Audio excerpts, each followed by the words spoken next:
What's up, guys? You know it. You know it. Okay. You know it. You know it. You dun dun dun dun dun dun dun dun.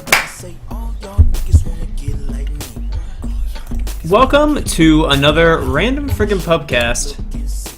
1, 2, 3. By your man RmZD. What's up? Yeah. I'm getting too lazy to cut off my music when I start because I'm a G. I'm a G. I'm a G. You may be thinking, but RmZD, you sound really white. Why are you listening to that urban music? And I say to you, because I went to school in Newport News. Which, if you don't know where Newport News is, then never mind. Oh, awesome. Either way, this is going to be me casting yet again my main peoples over here on the one of these two teams. I didn't just circle them repeatedly. Totally not the Dire team. Totally not a spoiler. Radiant team I actually don't know if they win or lose the game. They just told me that it was not. It was a little bit one-sided. That's all I know. So either way, I casted this Captain's Mode game before, and this was the team that the stack that I was casting. So after I finished, I said to them, like, hey, you know, it's really cool. I love Captain's Mode games. Thank you for requesting that. And I would love to see your team's, like, future team games as well, just to see how you guys improve. Because the game they won, it was more because the other team played poorly. I mean, they did take advantage of the other team's failures, which is a big part of winning Dota, is noticing when the other team makes mistakes and taking advantage of it. It's what I think Dignitas, back when Naix 2000 was on, was well known for that, how they would do a lot of reactionary Dota plays. But either way, I'm glad they requested me to cast this game. I will do so, hence why this video is in existence right now. So, to begin with, let me get through this draft. We're going to have a Weaver ban and a Timbersaw ban by the Dire team. The Radiant team is banning out our Darkseer team, Fight Specialist, and a Lone Druid. So they really don't want offlaners. Dire team pick. And, yeah. Weaver's really annoying. Weaver's decently strong carry. In 0.79, 0.78, he came to prevalence as well. But since he's so elusive and is good in, like, elongated skirmishes and lanes decently well, good hero. And since ultra hard carries are kind of frowned upon right now, just because there's so much fighting early, and if you pick a really hard carry that's that weak early game, you'll probably lose all your towers and lose the game. And Weaver can contribute a little bit. He can help you win your lanes, he can split push really aggressively, and Dire team pick. Since there aren't as many hyper hard carries being played, Weaver does very well. Traditional Weaver play used to be like if it was Weaver against, let's say, Weaver against an anti-mage. For Weaver to be effective, he needs to have more gear than the other hard carry. Just because if he gets out-damaged, he just kind of dies. So the issue was with that is that he doesn't have that great flash farming abilities, and yeah, really that's it. He just doesn't have that great flash farming abilities, so he wouldn't ever really work. He would sometimes, but it wouldn't be as easy as an anti-mage, where you get a Battle Fury and you generally skyrocket to the top of the net worth charts, or Fury and split push better than Weaver can. So either way, that's why he stopped being played as much around like the TI1 time, and then you know, now he's getting picked up again because the laning phase dissolves a lot quicker. There's a lot more skirmishing. So either way, gonna have an Ogre first pick. Right? Yeah, Ogre first pick by the Dire team. Awesome. Followed by a Rubik Nyx Assassin. So just everyone, and then a Shadow Shaman by the Dire team. So everyone just picking up probably their supports. Shadow Shaman can mid, and Nyx Assassin can mid.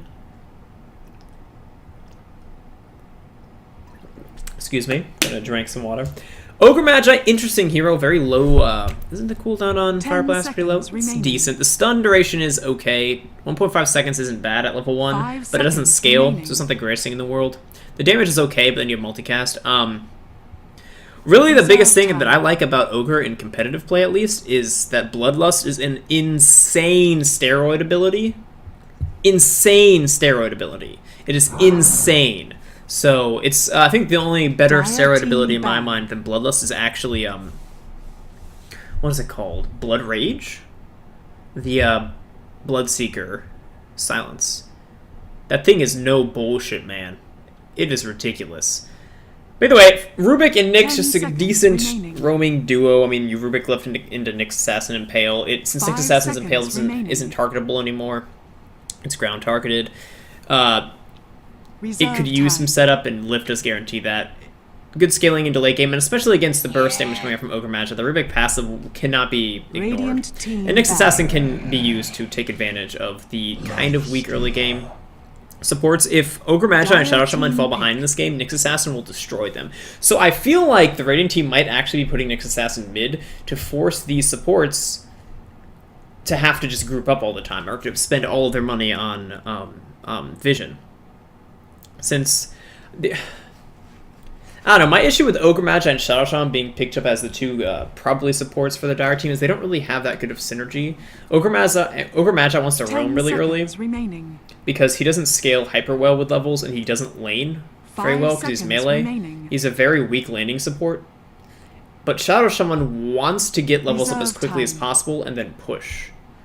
And is good as setup for other abilities, and Ogre Magi doesn't need setup. We're gonna have a Naix, the Lifestealer, picked up by the Radiant team as their carry. Very good pick against the Shadow Shaman and Ogre Magi. He can just walk at Shadow Shaman, rage up, and kill him. And that removes a massive amount of disables that the Dire team will be relying on, or else why would you pick a Shadow Shaman? The issue with Lifestealer is he's not very good at counter pushing, so if the Dire team goes more heavily into pushing, which is what I'm guessing they're gonna do since they picked a Shadow Shaman, then it won't work out very well. Unless they're gonna go into like an Ursa, then I don't know why you have an Ogre Magi. But to go back to the bans, we're going to have Bounty Hunter picked up. There we go. I cannot believe Bounty Hunter just made it through 8 bans and 5 picks before being picked up. This hero is probably the strongest offlaner in 0.79. In 6.79. I keep saying 0.79. Sounds stupid. Bounty Hunter is ridiculous, guys. I'm going to make sure my mic is on. Yeah, my mic's on. Cool. So yeah, either way, we all know why Bounty Hunter. Let me go back to the bans. The bans, we're going to have an Outworld Destroyer. What is he called now? 10 seconds remaining. Outworld Devourer. And Alchemist banned out 5 by the Radiant seconds team. remaining. Dire team, excuse me. I think they're just banning out very, very, very good laning carries. It's strange that they're banning out the OD, since Ogre Magi wants to roam, and OD is easy to shut down if you roam upon him frequently. But I guess if they're putting Shadow Shaman mid, well, if you're putting Shadow Shaman mid and you roam with Ogre Magi, OD's not that big of an issue. But I guess they just want to make sure there's no like hyper superior laning heroes against them, so that if they do choose to roam, the hero that they roam against, they don't have to frequent them as much. Because with an OD, you kill him once, but then he can still just continue to dominate the lane because OD wins every lane. Alchemist banned out as well. Alchemist, very, very, very good laning carry, or even support. His skill set is ridiculous. Can set up kills, has the minus armor. Dire team pick. Can ramp up and farm later on, but Radiant team banning out the Magnus and the Phantom Lancer, an interesting combination. The Dire team's not going to go from Phantom Lancer at all. Zero Radiant chance in this team lineup. banned. Magnus, an interesting. Magnus is pretty good against Lifestealer because he just RP when Rage is on, then Rage runs out and he dies. But either way, screw all that stuff. Gonna have a Gyrocopter Dire picked up by the team Radiant banned. team. They're going Ultra Greed carries now. I guess they're going to offensively trilane and safe lane solo the Lifestealer. Or vice versa, doesn't really matter. Depending on what happens, that's what they'll do, but interesting. And a Medusa immediately 10 banned out. seconds Interesting ban. Medusa Ogre Magi is pretty 5 scary, because again, the seconds steroid ability coming out from Bloodlust onto a Medusa, that hero scurry. Reserve And we have an Invoker picked up. I like it. I think if he goes especially Wex Quas, it'll give them a lot of like just ridiculous control in team fights, and they can push down with the Shadow Shaman. But again, I feel like half of their heroes want to fight all the time, Radiant team and pick. Shadow Shaman wants to push. I don't know. Invoker and Shadow Shaman need levels so badly, but Ogre Magi and Bounty Hunter is just going to get 6 and fight, and Ogre Magi can fight immediately. So I guess they're going to roam 1 support, but that's not very strong if Invoker's your mid. TA banned out as well from the Dire team, and Tinker going to be picked up, actually. Tinker. Dire team pick. Yeah, the Radiant team has a really, really greedy lineup. Tinker needs a pretty exorbitant amount of farm and space because he has to get his BOTs before he becomes relevant. Gyrocopter is you know, can be played as a support, so he's not super farm dependent, but the way they're going to be playing him here, I feel like he's going to be. He can get focused on so easily by Shadow Shaman Ogre, since he has to walk into near melee range to use his main damaging spell. 10 seconds remaining. He just gets gripped or Fire Blast and dies. And Lifestealer is good, 5 seconds remaining. but I feel like he can get kited very easily with a combination of Track and Bloodlust, and Invoker control Reserve over top time. all of this. Invoker does pretty damn well in lane against a Tinker. I mean, Tinker can just laser him, but then you can cold snap the Tinker. And again, if you roam with your Ogre Magi, or even a Bounty Hunter early on, with like an Orb of Venom especially, Tinker can die pretty easily if he mistimes his laser. So we're going to see what the Dire team is going to pick up as their last pick. And they're going to pick up Bone Clinks, the Bone Fletcher, Clinks, Bone Fletcher, Manon. So that's actually a pretty decent pick. I don't like Clinks and Trilanes generally, but what the Radiant team is throwing out at level 1 is kind of weak. Nyx Assassin's okay. Rubik is not very good at level 1, and Lifestealer is tanky. So, I mean, I guess they're going to be against a Gyrocopter if the Radiant team offensively Trilanes, but they're going to have to. The Dire team has to defensively Trilane just because they have a Clinks. They have a Bounty Hunter. They have a Shadow Shaman Ogre Magic Clinks Trilane that has to defensively Trilane just because it's not. They don't have the lockdown to actually kill anyone if they aggro try, and since they're on the Dire team, aggro trying doesn't actually have any pulling potential. If they're on the Radiant team can actually pull that hard camp, which is a comeback mechanic for the lane. And I just don't like this Dire team. They can't aggro try. But either way, we're gonna see what happens. Let me make this go away. Quickly introducing the people playing on the Radiant team. We're gonna have Gunther playing our Tinker. No one on our Gyrocopter Super Swag. On our Nyx Assassin and top on the Lifestealer. And last but not least is going to be shooting blanks on what will be a Rubik. Twisted Lloyd going to be going mid on our Extort Invoker on the Dire team. Ghost taking up that offlane Bounty Hunter. Sweet set, yo. Kind of like that. It's almost as sweet as mine. Wait. X Ninan playing our Shadow Shaman. Handing wards off to the Bounty Hunter. I disagree with that. Rage going to be playing that support Ogre Magi. And Clink's going to be picked up by Nicolas Cage himself. Not the bees! Not the bees! Why I said I don't like handing wards to your offlaner is Bounty Hunter doesn't need wards. Just period. He doesn't need wards. He just positions well, and I feel like if you give it for your Invoker, give the wards to your Invoker mid, he can out-harass his Tinker really well, and you want to probably have vision around here, so that since you're going to be Trilane against Trilane, you really need vision to exploit supports being out of position. But again, by giving your Bounty Hunter wards, first off, you should know he's going to be in a 1v1 matchup. It's pretty obvious by the enemy picks and by what you drafted as your supports that, again, Shadow Shaman really needs levels. He needs to get 6 before he does anything. He's okay at roaming, but there are better roaming supports. So if you're going to have someone roam before 6, you don't pick a Shadow Shaman. You pick a Shadow Shaman to take towers. Ogre Magi can roam, again, like I said, and he's really weak in lane, which is why he's generally picked as a roaming support. So the Radiant team notices this and is going to exploit it very heavily by putting a Trilane top. Rubik rushing a Magic Wand, that is awful. Nyx Assassin has wards, but they didn't place them yet before the creep wave spawns. This is actually really bad, and people can just immediately die right now. And Lifestealer going for an ultra greedy Quelling Blade Stout Shield build, not enough regen. And shooting blanks is just trying to trade harass when he also doesn't have any real regen and is gonna die. Why would you do that when your stunner is out of range? I'm gonna drop a Fire Blast onto the Lifestealer and click him down as well. This Clink's doing some decent damage. Yeah, that's just really bad play. You don't bring a fucking Magic Wand recipe to lane when you're aggro trying. Ever. You don't even start with a Magic Wand. Why would you start with a Magic Wand? This is just so bad. He has no stats, he's very squishy, and doesn't have enough regen to sit in lane. You need salves really desperately if you're aggro trying. And again with this Quelling Blade pick of the Lifestealer, it's very greedy, and you're against a very, very hard-hitting 600 range hero in Clinks that can out-harass you, because again, you have a dual melee Trilane against a dual ranged Trilane. You're gonna lose. just straight up from harass. You need more regen, and you need to have an actual, like, plan. Which is my issue with this Radiant team lineup, is that they can't kill anyone with this trilane. You want to put the Gyrocopter there and not the Lifestealer. Gyrocopter is the one with the burst damage. You lift, throw back into Impale while Gyrocopter is rocket barraging, and that's how you get kills. Putting the Naix here just lost them the game. Because Naix is going to get 0 last hits. And Bounty Hunter doesn't really give a shit about Gyrocopter because, again, they wasted money on things like a Magic Wand recipe in the Rubik and didn't pool their Gyrocopter sentries. So Bounty Hunter just does whatever the fuck he wants in this lane. He's gonna stand on his own creep wave and harass the Gyrocopter, and Gyrocopter can't really do anything. Gyrocopter will have free farm, but your Naix will have nothing, and this tri-lane will lose. And you're offensively tri-laning, so the Dire team can pull pretty much freely. Oh no, they're gonna initiate onto X Xenon, and he's gonna be brought down. Overextending way too much, tanking a creep wave and losing almost all of his health. That's just not very good positioning.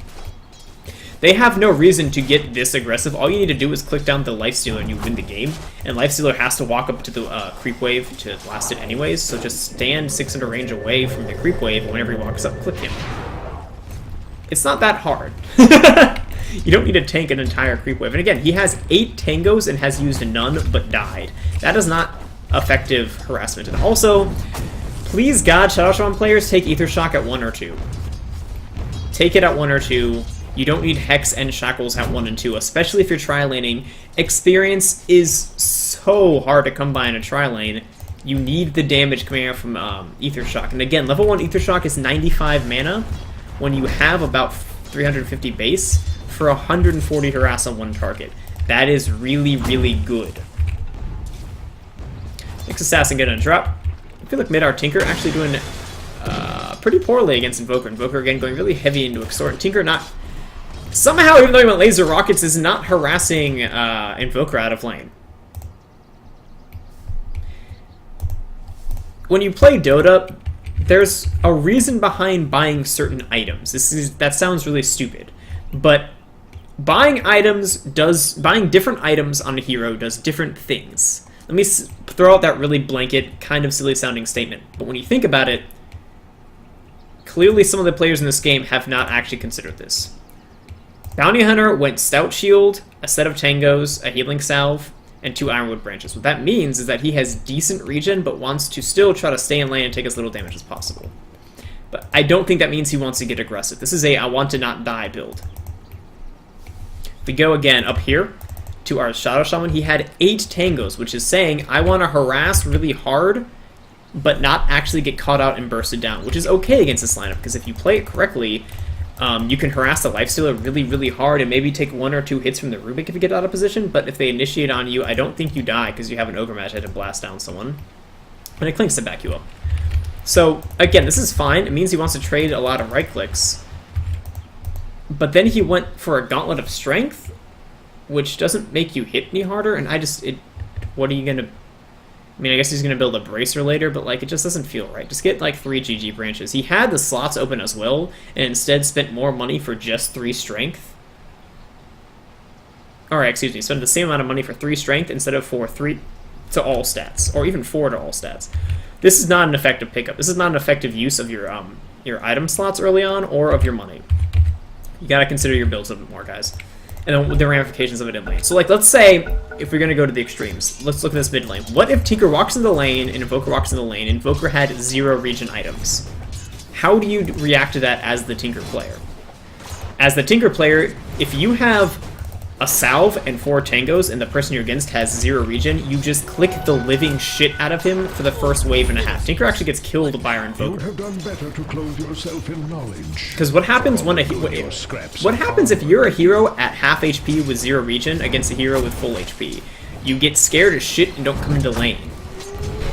The whole point of regen is to trade it effectively with the enemy team. If the enemy has 4 Tangos on a Rubik, and you have 8 Tangos in your Shadow Shaman, you want your Shadow Shaman and the Rubik to be trading harass as much as possible. Which again, is why Ether Shock being leveled up early comes into play. You want to just walk up and Ether Shock the Rubik. Or whoever has, like, low regen, or whoever you want to, like, burn through their regen. I would do it on the Naix, because you want the Naix to not be able to farm. And again, Naix is already out of regen, so they did a